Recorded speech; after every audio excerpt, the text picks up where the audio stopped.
आइए हम सब अब इस समय परम पूज्य गुरु महाराज की बताई हुई साधना को करेंगे। अगर कोई नए भाई बहन बैठे हों, नए साधक बैठे हों तो उनके लिए क्रिया बतला दी जा रही है।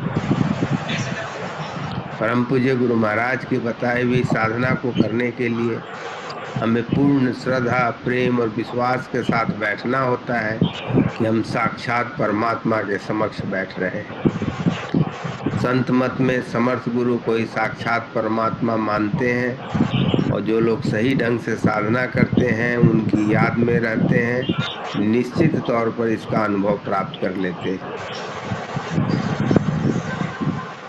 इस साधन को करने के लिए हम सब एक ऐसे सुखद आसन में बैठते हैं जिसमें जहां तक हो सके बगैर हिले डुले करीब 35 मिनट तक बैठे रह सके। जहां तक हो सके मेरुदंड सीधी रखें, नेत्र हल्के से ऐसे बंद करें जैसे सोते वक्त। सत्संग की 2 प्रार्थनाएं भी होती हैं।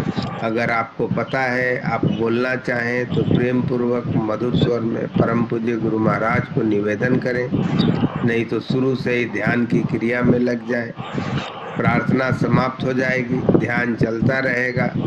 जब संकेत किया जाए तब हम सब ध्यान बंद करेंगे और अंत के गीत के बाद अपने नेत्रों को खोलना उचित रहेगा। ध्यान का क्षेत्र हमारा हृदय क्षेत्र होता है।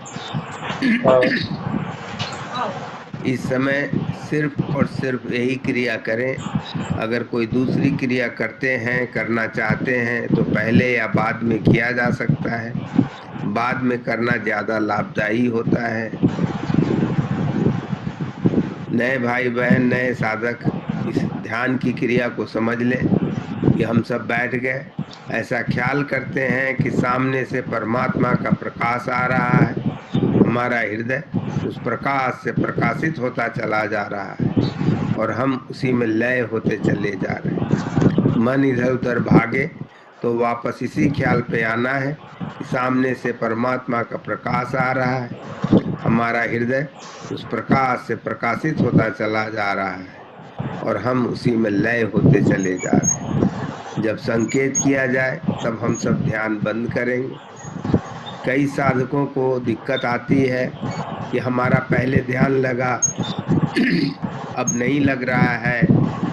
तो ये निश्चित माने कि अगर एक ही स्थिति अगर निरंतर बनी रहे तो आपकी साधना में प्रगति नहीं हो रही। क्योंकि जैसे हम यात्रा पर चलते हैं और एक ही दृश्य हमारे समय हम समक्ष हमेशा बना रहे, तो इसका मतलब कि हम ठहर गए।